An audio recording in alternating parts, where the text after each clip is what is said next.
mí presentar al licenciado Miguel Serrano.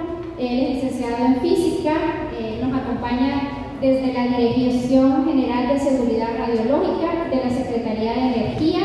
El licenciado Serrano es analista de seguridad radiológica y nos va a platicar en esta tarde sobre lo que realiza la dirección y sobre lo que es la seguridad radiológica. Muchísimas gracias.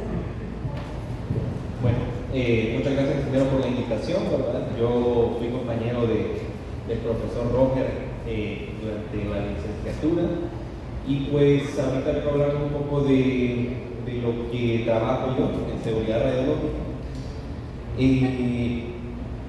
Al final, para conectar un poco con la parte cuántica, porque el nombre de la presentación se va a llamar de la física cuántica a la seguridad radiológica, vamos a empezar primero explicando un poco sobre qué es la dirección donde yo trabajo. Luego vamos a hablar un poco de los fenómenos de la radiación que nosotros regulamos y posteriormente pues vamos a ver en qué tecnologías aparecen estas radiaciones y cómo o a dónde aparece el lado cuántico, digamos, o los fenómenos cuánticos en estas aplicaciones, ¿verdad? Entonces, primero, ¿quiénes somos? La Dirección General de Seguridad Radiológica, pues somos una dirección que pertenece en este caso a la Secretaría de Energía, que está encargada de, dice ahí, regular, controlar y fiscalizar pues, todas las actividades que implican el uso de radiaciones ionizantes en el país.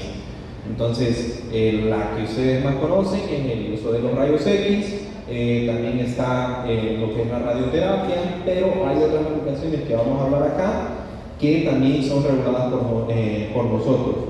Hay aplicaciones que no existen en el país, pero que tal vez en algún futuro sí van a estar, ¿verdad? Que igual, al utilizar las radiaciones ionizantes, pues van a tener que ser reguladas por nuestra parte.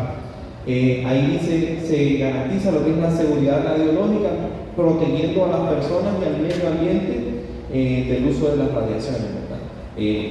Básicamente nosotros nos aseguramos que se utilicen las radiaciones de tal forma de que no aparezca ningún tipo de efecto determinista, que en este caso es, por ejemplo, quemadura o muerte directa debido a la radiación, y minimizar en lo posible lo que son los efectos estocásticos, que sería debido a una exposición prolongada a radiaciones que tal vez no va a generar una quemadura o la muerte directa en mí, pudiese causar, digamos, algún cáncer o también daños en la descendencia, ¿verdad? Entonces, básicamente nosotros tenemos lo que son una serie de requisitos, ¿verdad? Que garantizan que estos efectos no deseados de las radiaciones ocurran, ¿verdad? Además de esto, el país pues tiene o está bajo un montón de tratados o convenciones con el Organismo Internacional de Energía Atómica.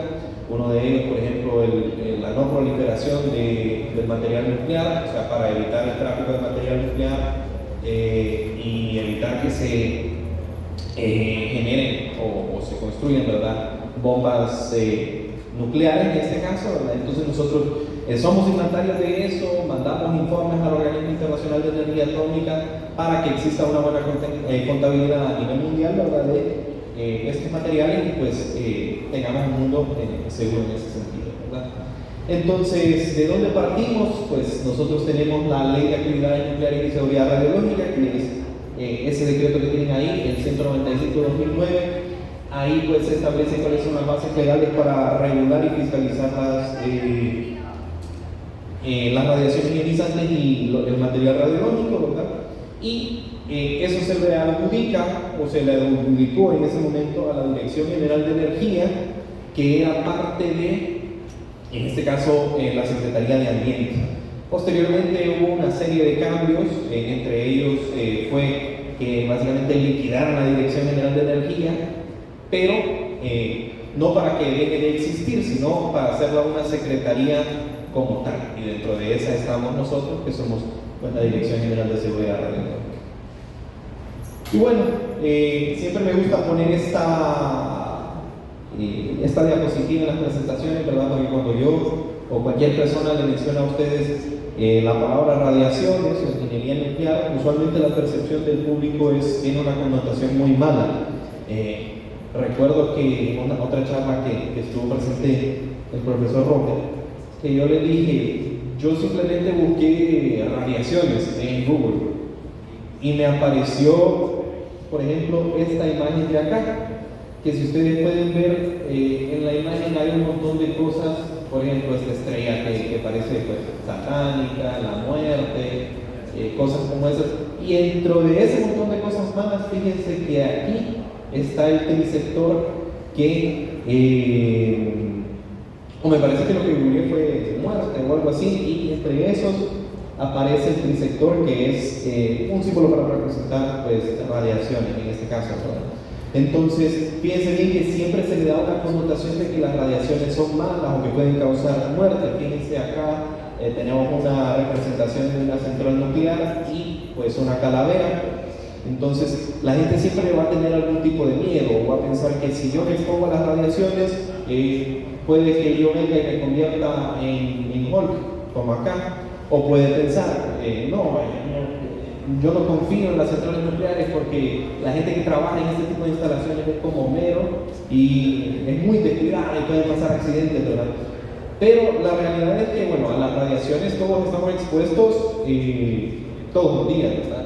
Tenemos lo que es la luz visible, estamos expuestos a la luz visible, la luz del sol, la misma luz del sol o digamos la misma radiación que viene del sol trae varias componentes como luz ultravioleta e incluso parte de los rayos cósmicos que vienen son radiaciones ionizantes, ¿verdad? Entonces, primero que todo, las radiaciones, ustedes tienen un microondas, también hay radiaciones que estamos expuestos todos los días, ¿verdad? Y lo segundo, las radiaciones ionizantes, que son las que, y la energía nuclear, que es la que nosotros podemos, o regulamos, mejor dicho, tiene usos muy beneficiales para la humanidad. Y si se regula, o sea, con autoridades reguladoras como donde yo trabajo, ¿verdad? Si se regula y se hace uso de básicamente los principios de protección, no van a llegar a casos como estos de muerte, ¿verdad?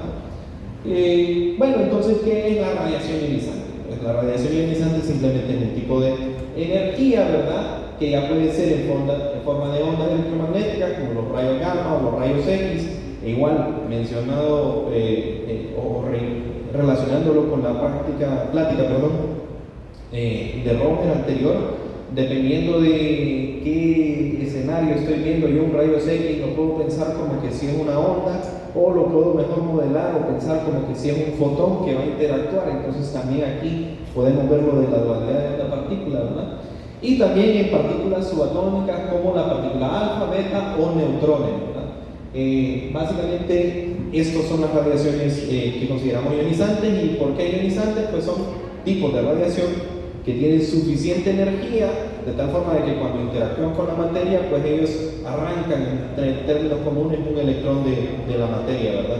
Entonces la materia queda ionizada porque le hace falta un electrón, ¿verdad? Eso sería lo que es radiación ionizante. Y energía nuclear o atómica, pues esa energía, pues digamos, de manera muy sencilla, almacenada en el núcleo atómico, ¿verdad? Que puede ser liberada mediante, digamos, dos procesos. Uno puede ser fisión, ¿verdad? Y el otro es fusión. Aquí pueden ver básicamente las definiciones. Fusión es separar técnicamente un núcleo. Así funcionan los reactores nucleares que se conocen. Y fusión sería en este caso, pues, como dice la palabra, pues unir varios núcleos y se liberan energía en el proceso, ¿verdad? Ok, entonces ahora ya vamos a hablar un poco de las radiaciones ionizantes como tal, ¿verdad? La primera es la partícula o la radiación alfa. Entonces aquí digo una manifestación del túnel cuántico. Cuando nosotros usualmente en las clases como física moderna o física, ya en física nuclear creo que lo pueden ver a este nivel, simplemente se nos dice acerca de la radiación alfa o la partícula alfa que básicamente para liberar energía un núcleo pues libera lo que es una partícula que se llama partícula alfa, que es un núcleo de helio, ¿verdad? Si nos preguntamos nosotros cómo es posible que esta partícula se escape del núcleo, llegamos a algo muy interesante, ¿verdad?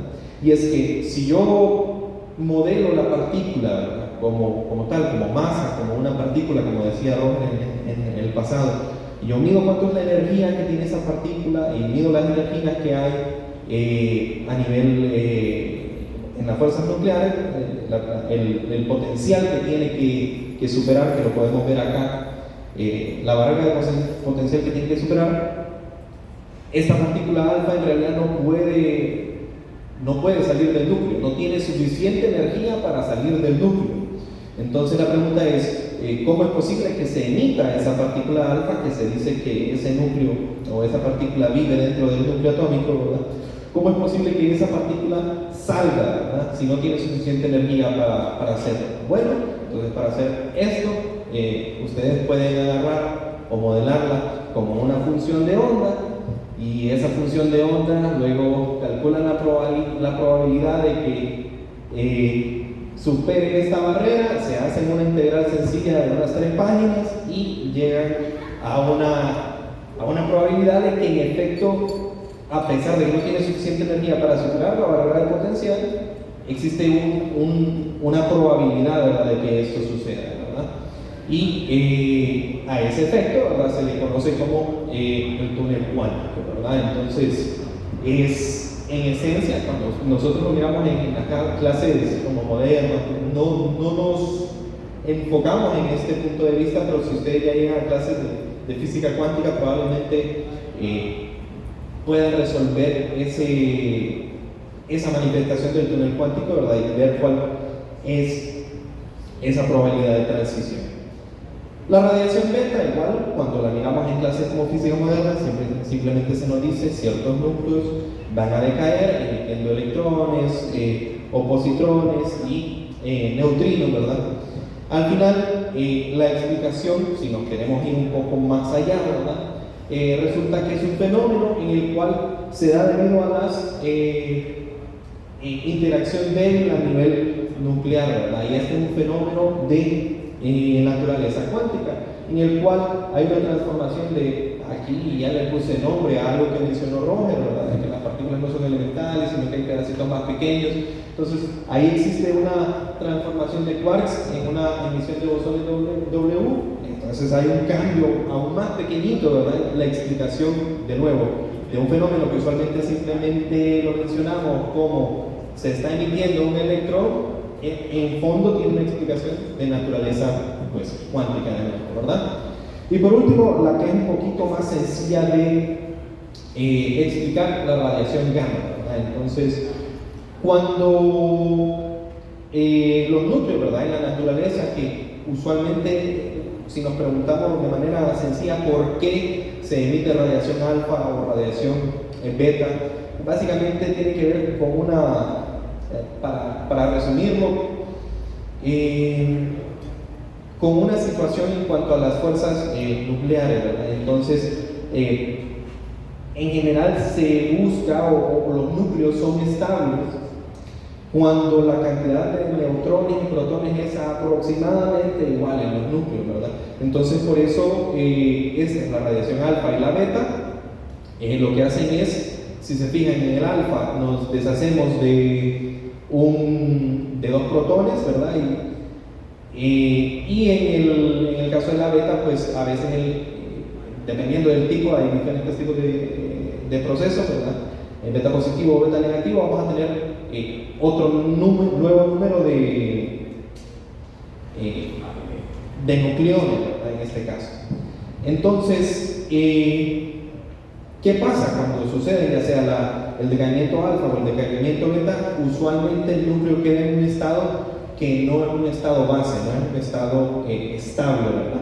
Entonces, ahí lo que hace el núcleo es ya, por ejemplo, aquí nosotros tenemos un diagrama que pueden ver cómo primero el cobalto emite una partícula beta, tiene 2 tipos de emisiones beta, pero luego queda en estados excitados, y para llegar a un estado base lo que hace es pasar, bajar su energía, técnicamente liberando energía en forma de fotones, ¿verdad?, en forma de fotones. Entonces, simplemente libera fotones y llega a un estado base de energía. Esos fotones que se liberan no tienen una energía continua, sino que tienen un cuanto de energía, ¿verdad? Tienen una energía específica que está, me disculpan que hay una mujer que me está. Bueno, tienen una energía específica, ¿verdad? Que depende de los diferentes estados del núcleo. Entonces tiene una energía específica que siempre va a ser esa energía. O sea, el fotón, el gamma, ¿verdad?, que se emite siempre va a tener esa energía, siempre va a estar cuantizada, ¿verdad? Y bueno, ya hablamos de los fenómenos, o bueno, de los tipos de radiación, mejor dicho, y ahora vamos a hablar de las aplicaciones, hablando primero con la más común, que es los rayos X. En los rayos X vamos a hablar de dos casos, lo que es la generación de rayos X, lo que es la formación de imágenes. Entonces, para generar rayos X, básicamente lo que se hace es calentar el cátodo, ¿verdad? Y a partir de que se caliente el cátodo, van a emitirse, digamos, electrones que luego se van a acelerar debido a una diferencia de potencial, y esto va a incidir en el ánodo, que usualmente es un filamento, si no me equivoco, de tungsteno, ¿verdad? Eso es la forma como se generan los rayos X, porque cuando ya este electrón impacta con el ánodo, vamos a tener dos tipos de interacciones.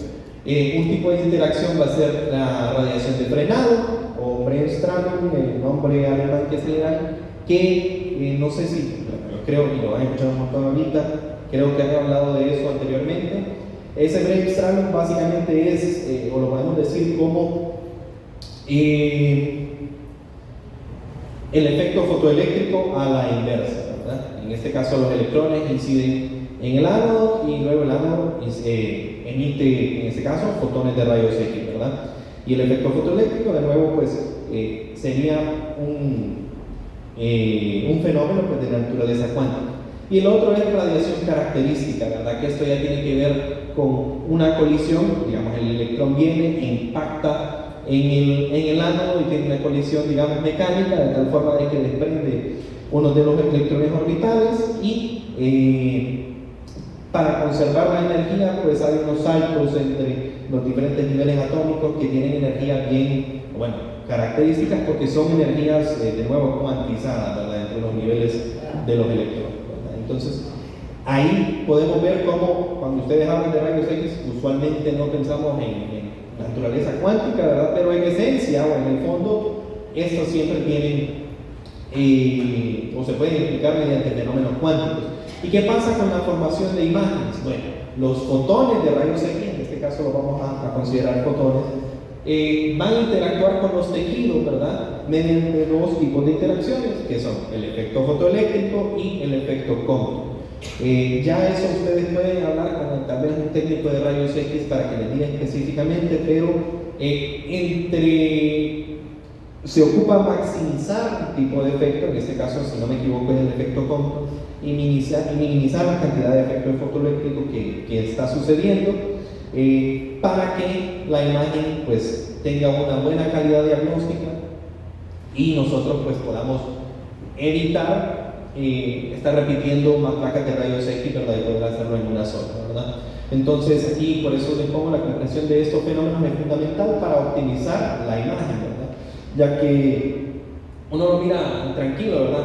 Me saca una placa de rayos X, pero en principios de seguridad radiológica, nosotros, o sea, lo ideal es que usted se saque una placa de rayos X y con esa primera que se sacó, ya el doctor le haga el diagnóstico, no que el doctor la mire y diga, no me gusta porque no está tan clara, hacete otra, y cada una de estas placas que se va haciendo es una dosis que vamos recibiendo, que se busca minimizar para intentar evitar los efectos, en este caso, estocásticos, ¿verdad?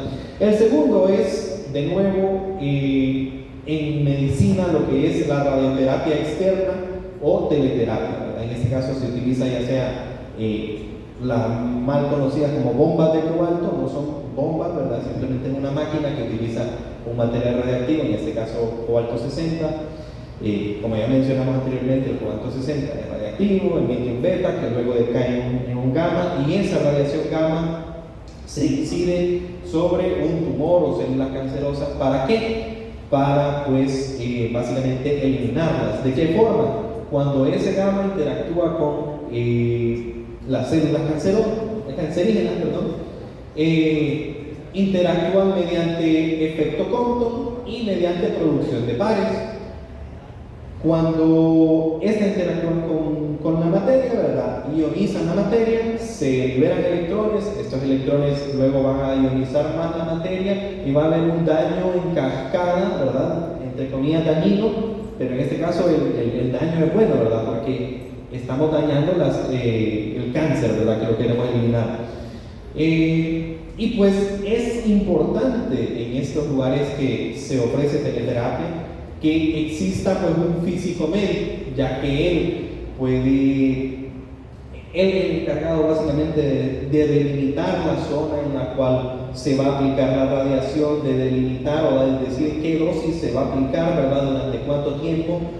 ¿Por qué? Porque básicamente estas interacciones de origen cuántico, ¿verdad?, siguen pues las leyes de conservación cuántica, y de esta manera nosotros podemos, o bueno, el físico médico, yo no soy físico médico, el físico médico puede determinar cuánta radiación le puede dar a la persona sin que el efecto dañino, ¿verdad?, se pase, digamos, a un órgano que no debe de estar siendo irradiado. Entonces es muy importante, físicos médicos, para decirles, por si a alguno le llama la atención, para decirles, la realidad es que Honduras está en un proyecto que se llama Rayos de Esperanza, y queremos conseguir donaciones, bueno, el país, no yo, ¿verdad?, pero el país quiere conseguir donaciones para equipos de terapia, ¿verdad? Ustedes, no sé, contados con los dedos de la mano, los lugares donde se da radioterapia, pero es necesario formar o tener personal que sepa de física médica para poder manejar estos equipos, ¿verdad? Entonces, para que si cualquiera de ustedes les gusta esto, pues pueden animarse a estudiar esta rama, ¿verdad? Luego, aquí agrego uno nuevo, ¿verdad?, que se llama protonterapia. Dice el futuro de la terapia con precisión cuántica. Entonces aquí hicimos una figura de un electrón con sus respectivos quarks como superhéroes. ¿Por qué?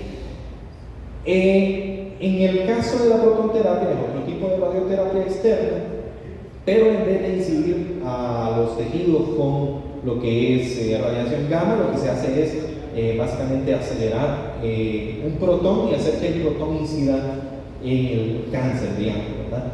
Entonces, ¿por qué es muy importante? No sé si ustedes pueden ver aquí los gráficos, pero básicamente nosotros, el gráfico lo que muestra es esta derivada de acá, que es cuánto o cómo va perdiendo o depositando, mejor dicho, la energía con respecto a la profundidad en la cual está incidiendo, ¿verdad?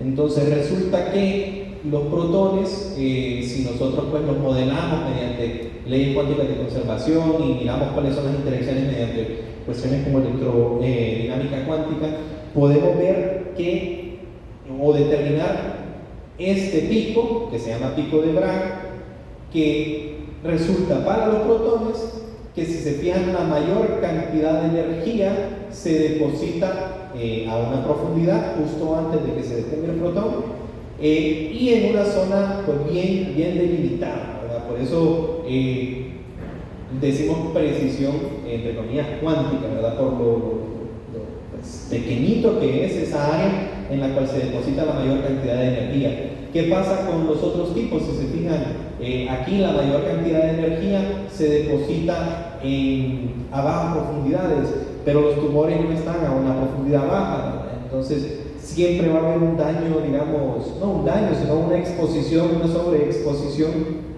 que no queremos, ¿verdad? Y en el caso de los protones, la mayor cantidad de energía, pues nosotros, si un físico médico viene y se hace los cálculos, puede emitir la energía de un protón de tal forma de que lo que se deposita en el cuerpo esté en una zona bien delimitada, ¿verdad? Y por lo tanto es una tecnología que lastimosamente a Honduras no creo que llegue pronto, ¿verdad? Pero es muy novedosa y ayuda bastante a lo que es la protección del paciente, ¿verdad? Hay otros tipos de de radiaciones, digamos, que se utilizan, o de prácticas que tal vez son menos conocidas. Una de estas es la medicina nuclear. La medicina nuclear es básicamente, se tiene ya sea un líquido o una pastilla que contiene material radiactivo. Este material radiactivo no es de un periodo de desintegración largo, ¿verdad? Sino que básicamente decae en periodos cortos de tiempo, en 8 días, hay unos de menos días, incluso de horas, ¿verdad?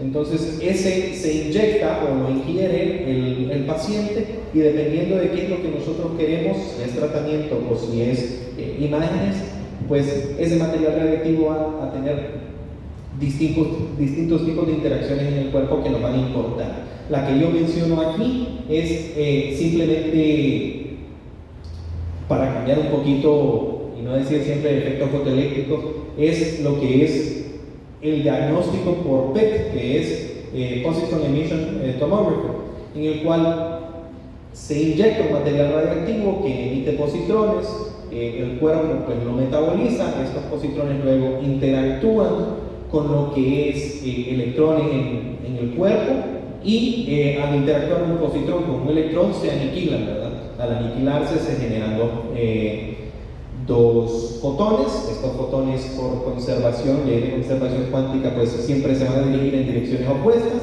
y luego un aparato, en este caso el PET, pues básicamente funciona como un detector y detecta cuáles son los dos fotones y me da a mí una nueva imagen. Entonces ustedes pueden ver aquí la comparación. Esta es simplemente una tomografía. De nuevo, tampoco soy médico, entonces no la sé interpretar, pero yo creo que claramente podemos ver la diferencia entre las imágenes. La imagen de la derecha es un PET en el cual nosotros podemos ver muy brillante una porción. Esa porción es a donde está en realidad el tumor. Entonces, mediante este tipo de imágenes nosotros podemos delimitar aún más el tumor y tener mejores imágenes diagnósticas para dar unos mejores tratamientos. Eso sería en el caso de la medicina nuclear, ¿verdad? Hay tanto diagnóstica como terapéutica, ¿verdad? Y ustedes se preguntarán, bueno, solo hemos hablado de medicina, ¿hay algún otro tipo de aplicaciones que existan en el país que utilicen radiación ionizante o energía nuclear para otro proceso? Y pues en efecto en la industria existen varias, ¿verdad? Aquí se los menciono, como la medición de nivel. Se utilizan fuentes ya sea gamma o rayos X. Este botecito con agua pues posiblemente pasó por una línea de producción en la cual se le irradió por un lado, ya sea con rayos X o con rayos gamma, para ver si el nivel de llenado estaba lo suficientemente bueno, si estaba muy bajo o si estaba muy lleno, y descartarlo por control de calidad. Todo mediante pues la utilización de una fuente gamma, que como vimos anteriormente, pues esta pues la emisión de fotones, ¿verdad? En este caso se da debido a una naturaleza cuántica, ¿verdad? Entonces, cada Coca-Cola que se toman ustedes ha pasado por ya sea un rayos X o una fuente de americio berilio que emite un gamma para medir el nivel de la lata o de la botella, sin importar cuál es el que ustedes estén tomando, ¿verdad? Ahora, no significa que porque se irradiaron quedaron radiactivos, ¿no? Eso no sucede. Nunca está en el material radiactivo, nunca está en contacto con la Coca-Cola. Para que no dejen de tomar Coca-Cola, o si quieren dejar de tomar, lo pueden hacer también, ¿verdad? No están obligados. Por otra parte, están otros aparatos como estos que podemos ver por acá, que son medidores de densidad, pero también hay medidores de humedad o de compostura también, en los cuales simplemente se lleva una tierra en campo y este equipo adentro anda una fuente que también emite gamma, ¿verdad? Esa fuente luego viene, los irradia el piso, digamos. Estos gamas interactúan mediante dispersión de Compton y luego un porcentaje regresa a los detectores de la máquina, diciéndome a mí, dependiendo de la configuración, cuánto es el nivel de densidad en este caso el suelo, o nivel de humedad u otros que también existen en ese tipo, ¿verdad? También en análisis químico en línea, en las cementeras, se utiliza, este es un poco diferente, lo que son como este de acá, y este es el cabezal que se utiliza en estos, el cabezal que se utiliza en estos aparatos, en los cuales hay una línea en la cual la materia prima está pasando, ¿verdad? Una banda transportadora en la cual está pasando materia prima y viene y se incide con neutrones. Entonces los neutrones se dice que no son directamente ionizantes, sino que son indirectamente ionizantes. ¿Por qué? Porque vienen los neutrones, interactúan, ¿verdad? Y todas estas interacciones pues se dan, de nuevo, les repito, o se explican mediante interacciones a nivel cuántico, ¿verdad? Entonces, estos neutrones lo que hacen es volver, entre comillas, radiactivo el material. Entonces, digamos, ahí está pasando una materia prima, se le inciden neutrones y luego esa materia prima se vuelve radiactiva, pero se vuelve radiactiva de manera momentánea, ¿verdad? Entonces, en otro lado de la banda transportadora, lo que se tiene son detectores que básicamente miden cuánto es la energía de la radiación que está emitiendo, en este caso, la materia prima. ¿Y para qué usamos esto? Pues para saber de qué está compuesto, ¿verdad?, lo que es la materia prima. ¿Cómo sabemos eso nosotros? Bueno, esa radiación, ¿verdad?, momentánea que tiene la materia prima es radiación característica. Nosotros podemos ver qué tipo de isótopo o de qué tipo de isótopos está hecha la materia prima, porque vamos a ver, la energía es de tanto, entonces está compuesta de tal y tal material, ¿verdad? Entonces eso se usa para análisis químico en línea. Y por último, que yo sepa no hay, no creo, ¿verdad?, si no se nos están escapando a nosotros, no hay en el país, es la irradiación de alimentos y de productos médicos, ¿verdad? Entonces, básicamente se irradia con rayos gamma, ya sea una manzana, una fresa o productos médicos. ¿Para qué? Para conseguir un efecto agregado. Básicamente yo puedo irradiar una mano, en la que he visto la foto que sube el organismo internacional de energía atómica, es con unas fresas. Y esto básicamente prolonga la cantidad de vida antes de que se arruinen las fresas, ¿verdad? De nuevo, yo estoy irradiando las fresas, pero las fresas nunca entran en contacto físico con el material radiactivo. Entonces no significa que las fresas quedan radiactivas, ¿verdad? Y lo mismo se puede usar para productos médicos, e incluso hay para modificar cierto tipo de, en este caso, digamos, insectos. Está la técnica del insecto estéril, en el cual si hay algún tipo de plaga se puede irradiar lo que es este tipo de insecto que no es deseado, ya sea por qué sé yo, epidemia o porque sean malos en la agricultura, ¿verdad? Entonces se irradia estos insectos, se hace estériles y se controla de esta manera las plagas, ¿verdad? Ese, de nuevo, que yo sepa, no está en el país, sino pues están bien escondidos y no los tenemos regulados, ¿verdad? Pero por ahí va. Otro tipo de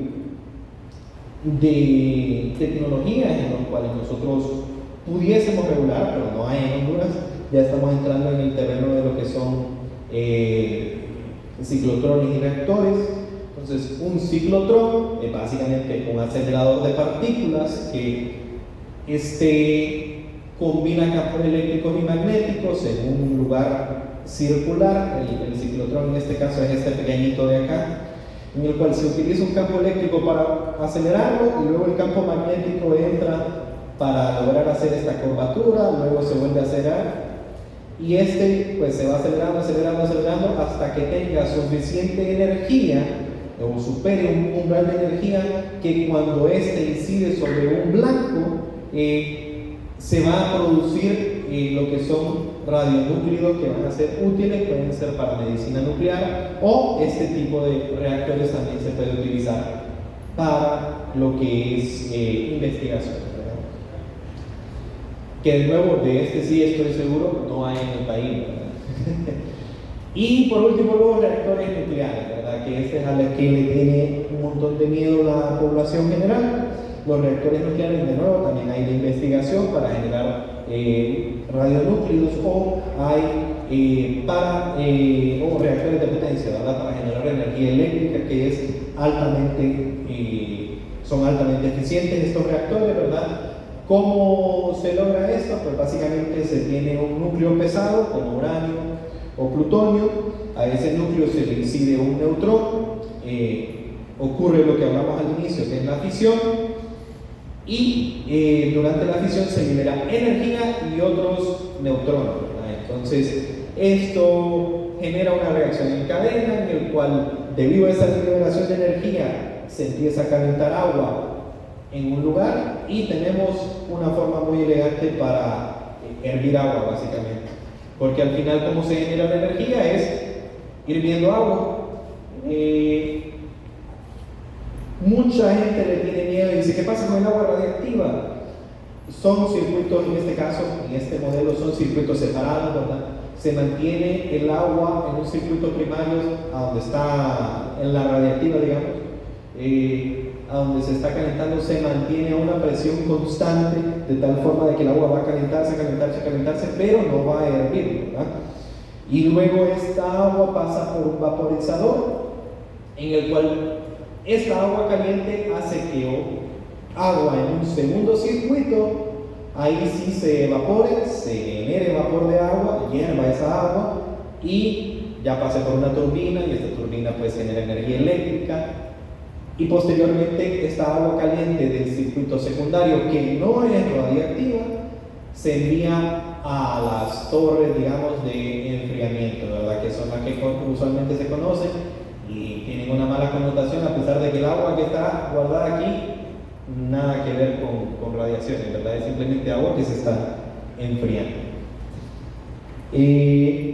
Ya hablamos un poquito de las aplicaciones, ¿verdad? Y para concluir la presentación, pues básicamente vamos a terminar con qué es lo que hacemos nosotros, ¿verdad? Entonces, cada una de estas aplicaciones, nosotros tenemos, como dirección, tenemos una serie de reglamentos y requisitos que se deben de cumplir para garantizar que el uso de las radiaciones sea beneficioso, tanto en el caso de las médicas para el paciente, ¿verdad? Sea beneficioso para el paciente, y que no cause daños tanto en la persona, en el técnico de rayos X, como en el público, que, por ejemplo, hay en una clínica que tenga un rayos X, hay una persona que está en recepción o en caja, que no tiene nada que ver con la parte de radiaciones, ¿correcto?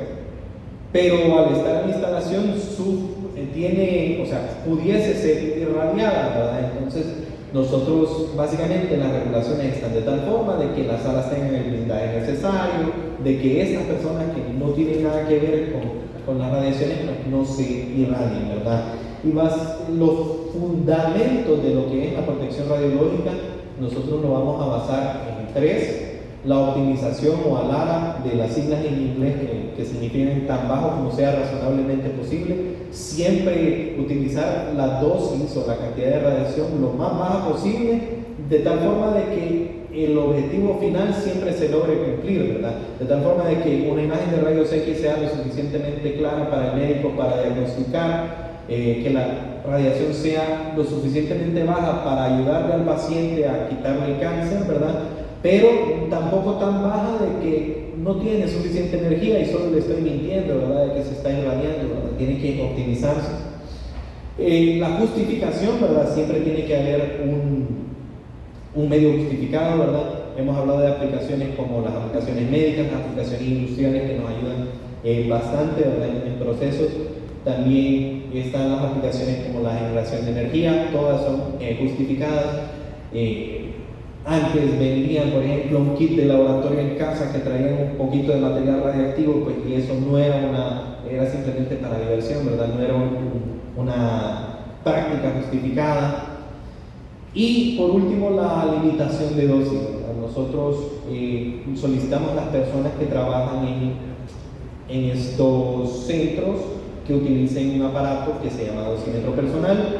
Básicamente lo que hace es monitorear cuánta radiación están recibiendo ellos de manera mensual, Y se tiene un límite, en el caso de Honduras, se utiliza el límite internacional que es 20 milisievert por año, digamos, ¿verdad? Entonces, de esta forma nosotros garantizamos que si ellos están por debajo de esos límites, no van a desarrollar ningún efecto determinista, o sea, no van a morirse directamente por las radiaciones, y minimizamos la posibilidad de que enfermedades, ya sea en ellos o en sus descendencias, aparezcan debido al trabajo con radiaciones.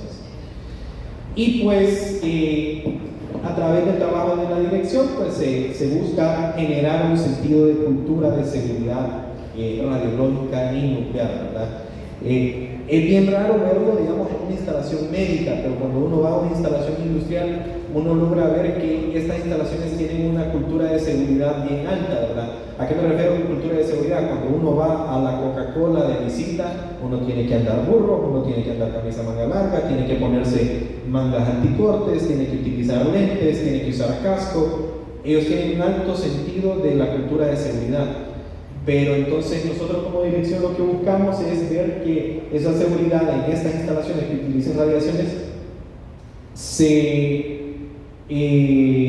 expanda, ¿verdad? Y además de pensar solo en la seguridad de que me puede caer algo en la cabeza, pensar en que, ok, si yo tengo una fuente radiactiva en este aparato, yo no me voy a poner aquí a la par y me voy a poner a platicar con el compañero, ¿verdad? Porque estoy recibiendo una dosis que no es necesaria, ¿verdad? Entonces me alejo, estoy el mínimo tiempo posible cerca de la fuente. Y pues para finalizar, pues, más información de nosotros, es el sitio web de la Secretaría, ahí pueden buscar lo que es información sobre la Dirección General de Seguridad Radiológica. Ese es un correo electrónico que se remite a todos los colaboradores que están en nuestra dirección. Y aquí tenemos un grupo de WhatsApp de divulgación. Aquí básicamente se comparte, ya sea cuando hay seminarios web internacionales o cuando haya cursos a los que pueden llegar ustedes, ¿verdad? O simplemente a veces publicamos infografías sobre aplicaciones de las radiaciones ionizantes o sobre salvaguardias, cualquier tema que sea relativo a la regulación de las radiaciones ionizantes. Y pues no miro mi última diapositiva, no se mira a donde dice muchas gracias. Ahí está. Gracias por su atención.